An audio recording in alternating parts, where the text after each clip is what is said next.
இப்ப நம்ம இஸ்லாத்துல ஒவ்வொரு நாள் குறிப்பிட்ட நாள்களுக்கு சில சிறப்புகள் இருக்கு. ஜும்மா அப்படின்னு சொன்னா சில சிறப்புகள் இருக்கு. திங்கட்கிழமைலாம் சிறப்பு. இந்த மாரி சிறப்பின் அடிப்படையில ஸல்லல்லாஹு அலைஹி வஸல்லம் அவங்க பிறந்த தினத்துக்குன்னு ஏதாவது சிறப்புகள் இருக்குதா? இருக்குது இருக்குது. எப்படின்னு சொன்னால், இந்த திங்கட்கிழமை அப்படின்னு சொன்னீங்கல்ல, ம். அதுவே நபி ஸல்லல்லாஹு அலைஹி வஸல்லம் அவருடைய பிறப்பினால் தான் அந்த நாளுக்கே ஓ! சிறப்பு. ஓகே. நபி ஸல்லல்லாஹு அலைஹி வஸல்லம் அவங்களுக்கும் இந்த ம். திங்கட்கிழமைக்கு நிறைய தொடர்புகளும் இருக்குது. நபி ஸல்லல்லாஹு அலைஹி வஸல்லம் அவங்கள்ட்ட ஒரு சஹாபி வந்து கேட்டாங்க, "யா ரசூலல்லாஹ், நான் திங்கட்கிழமை என்று நோன்பு நோற்கலாமா?" ம். நபி ஸல்லல்லாஹு அலைஹி வஸல்லம் நோன்பு வைங்கன்னு சொல்லலாம்ல. பின்னால் 2 வார்த்தையை சொல்கிறாங்க பாருங்க. வைங்கங்க. வஃபீஹி உலித்து, அந்த நாளில் தான் நான் பிறந்தேன், வைங்க. அ. இப்போ அந்த நாளுக்கு சிறப்பு சிறப்பு. உண்டு, எனது பிறப்பால் அப்படிங்கிறத சொல்ல வர்றாங்க.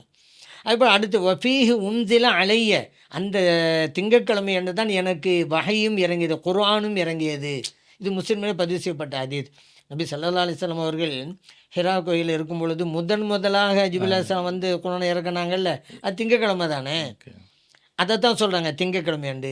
அதுபோல் நான் பிறந்ததும் திங்கட்கிழமை திங்கட்கிழமை தான். தான். ம். முஸ்லிமில் இருக்கிறது அல்லவா இந்த ஹதீஸு, அதன் அடிப்படையில் பிறப்பால் சிறப்பு இருக்கிறது. அப்போ நபி ஸல்லல்லாஹு அலைஹி அவங்களுக்கும் இந்த கிழமைக்கும் இந்த திங்கட்கிழமைக்கும் திங்கட்கிழமை. நிறைய தொடர்புன்னு சொன்னேன்ல, அது என்னன்னு சொன்னால், பிறந்தது திங்கட்கிழமை. திங்கட்கிழமை. நபி ஸல்லல்லாஹு அலைஹி வஸல்லம் அவர்களுக்கு நபித்துவம் வெளிப்பட்டது திங்கட்கிழமை.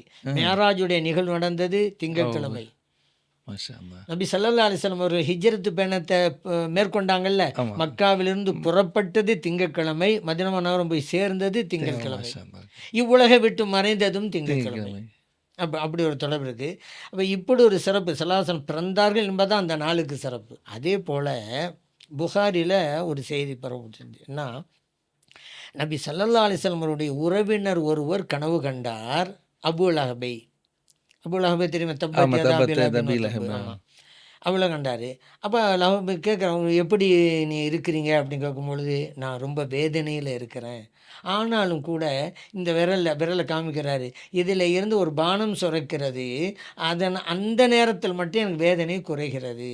அது ஏன்னு சொன்னால், சுவைபாவை நான் உரிமை இட்டதற்காக அப்படின்னு இருக்குது. இது வந்து புகாரிலே இருக்குது. இதுக்கு விரிவுரையாக இப்னு ஹஜர் அல் அஸ்கலானி ரஹ்மத்துல்லாஹி கொண்டு வர்றாங்க.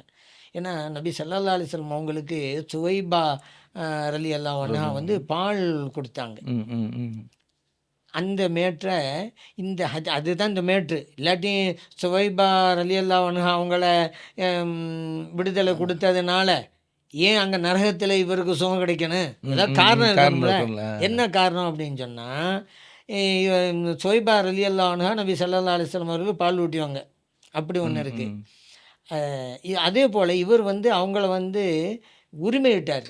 அடிமையாக இருந்த பெண், அபூ லஹபுக்கு அடிமையாக இருந்த பெண் உரிமையிட்டார். எப்போ உரிமையிட்டார்? இந்த மேட்ரு தான் ஃபத்துல் பாரியில் வருது. ஏன்னா புகாரிக்கு விரிவுரை நூல் தானே ஃபத்துல் பாரி. இப்னு ஹஜர் அஸ்கலானி ரலியல்லாஹு சொல்கிறாங்க, அங்கே புகாரில் இடம்பெற்ற நபி ஸல்லல்லாஹு அலைஹி வஸல்லம் அவருடைய உறவினர் ஒருவர் கனவு கண்டார்ந்து இருக்குதே, அந்த உறவினர் அப்பாஸ் ரலியல்லாஹு அன்ஹு. அப்பாஸ் ரலியல்லாஹு தான் கனவு கண்டாங்க. அதுதான் அங்கே இருக்குது. நான் அபூ லஹப கனவுல பார்த்தேன், நான் கேட்டேன், எப்படி இருக்கிற, உன் நிலை உண்டு, நான் வேதனையில் இருக்கிறேன், ஆனாலும் கூட எனக்கு வந்து ஒவ்வொரு திங்கட்கிழமை என்றும் எனக்கு ஒரு பானம் சுமக்கிறது விரல் மூலமாக, அது மூலம் எனக்கு வேதனை குறைகிறது. ஏண்டா சுவைபா ரலியல்லாஹு அன்ஹா அவங்கள நான் உரிமை இட்டதற்காக. இதெல்லாம் கனவுல நடந்தது. பிறகு அப்பாஸ் ரலியல்லாஹு அன்ஹு அவங்களே விளக்கம் தர்றாங்க. இந்த சுவைபாவை ஏன் அவர் உரிமையிட்டான்னு சொன்னால், நபி ஸல்லல்லாஹு அலைஹி வஸல்லம் பிறந்த உடனே அந்த செய்தியை தன்னுடைய எஜமானரான அபூ லஹப் கொண்டு போகிறாங்க. இவங்க, உங்கள் சகோதரருக்கு ஆம்பளை பிள்ளை பிறந்திருக்கு. ஏன்னா அரபி மக்கள்லாம் ஆம்பளை பிள்ளை பிறந்தால் தான் சந்தோஷப்படுவாங்க அந்த காலத்தில். பொம்பளை பிள்ளை சந்தோஷப்பட மாட்டாங்க. அதெல்லாம் குர்ஆன்ல சொல்லி காட்டுறாங்க அல்லவா. அப்போ ஒரு சகோதரருக்கு ஆண் குழந்தை, இந்த செய்தி கொண்டு வந்து யார்? சுவைபா ரலியல்லாஹு அன்ஹு. அந்த சந்தோஷத்தில் அவர் அடிமையாக இருந்த சுவைபா ரலியல்லாஹு அன்ஹு அவங்கள விடுதலை பண்ணிட்டார். அப்போ நபி ஸல்லல்லாஹு அலைஹி வஸல்லம் அவருடைய பிறப்புக்காகத்தானே இவர் உரிமையிட்டார். ஆனால் நபி ஸல்லல்லாஹு அலைஹி வஸல்லம் அவர்கள் ஒரு நபியாக இருக்க போகிறாங்கங்கிறதெல்லாம் தெரியாது.